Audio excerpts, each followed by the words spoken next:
Gotta hustle, Doc. I'm just about ready to begin the debriefing. I'll cover the front. You take this. What's this for? In case I don't make it back. Director, this is Dr. William Gibson.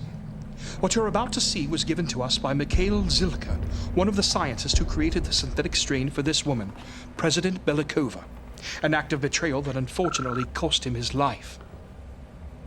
When I finished recording this presentation, I'll upload it via secured satellite from the safe house to your server. Then your man Max and I will make our way to the extraction point. I pray this reaches you safely, even if we don't. Without further ado, Las Plagas. The organic form of the parasite was discovered in Europe by a religious group called the Illuminados. They used it to recruit and control their members. When the power shifted to a new Castellan, he forbid its use and sealed the parasite away in his castle. And that's where it stayed for hundreds of years, until another Castellan broke the seal and released them again. Las Plagas, literally the pest or the plague. It attaches itself to the victim's nervous system, working its way through the lungs and the heart, to eventually gain control of the central nervous system through the spinal cord. Symptoms of the infected include coughing up blood, fainting, hallucinations, appearance of blood around the eyes, swelling and discoloration of the blood vessels, and a discoloration of the iris, typically in red. When all else fails, look at the eyes. Those are the symptoms, but what does it actually do? In short, it makes them very strong and highly resistant to pain. And not just humans. Because it is highly adaptable, it can possess other organisms as well. How is it so effective? One theory is that Las Plagas has a collective intelligence, what you might call a hive mind, communicating via ultra-high frequency sound waves. Those are the basics. Now, let's get a bit more specific. The dominant strain Plaga was designed to allow the host to retain complete control of the parasite. In addition to being able to control their own, they can also control a subordinate parasite in others. And they are capable of causing dramatic mutations in themselves at will. There are very few side effects to the host's mental capabilities, but it can give them incredible strength. A host carrying this Plaga could remain virtually unchanged as long as they suppress the parasite's mutagenic powers. If, however, they wish to do so, they are capable of bizarre and extreme mutations of their bodies through its use. Because of the level of control of the dominant strain Plaga, Belikova's scientists were able to create a sort of master-slave relationship between humans and bioorganic weapons. Not unlike, say, a queen bee and her workers. This means that a human host who has injected the dominant strain could gain control of a liquor, to the point of making it as submissive and docile as a puppy. Ganados, the herd. They are the humans who became hosts to the mind-controlling parasite.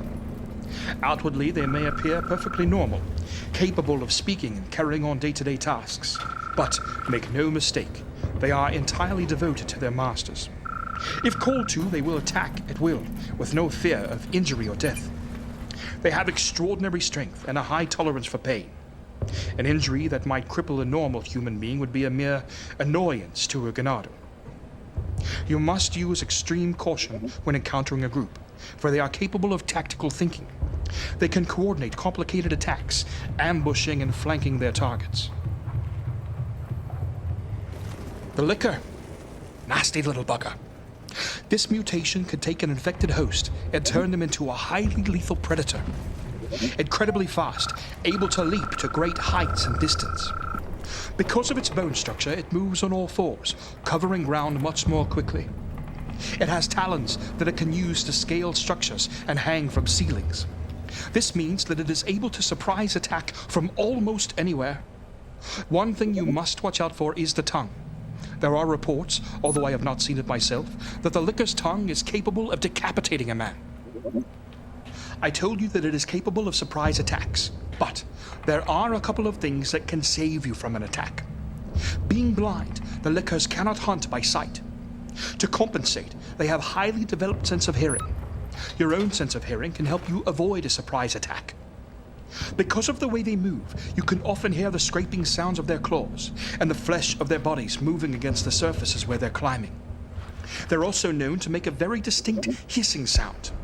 If you do manage to kill one, they may emit a high-pitched scream. This is most likely to alert others to their location. Doc, Almost finished. The use of tyrants has also been identified in Eastern Slav.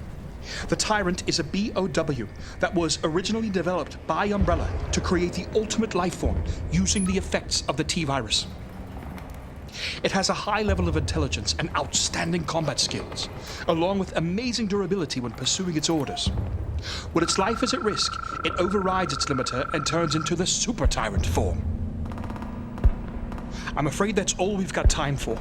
I'm going to send it to you now. time to go, Doc. Just have to upload.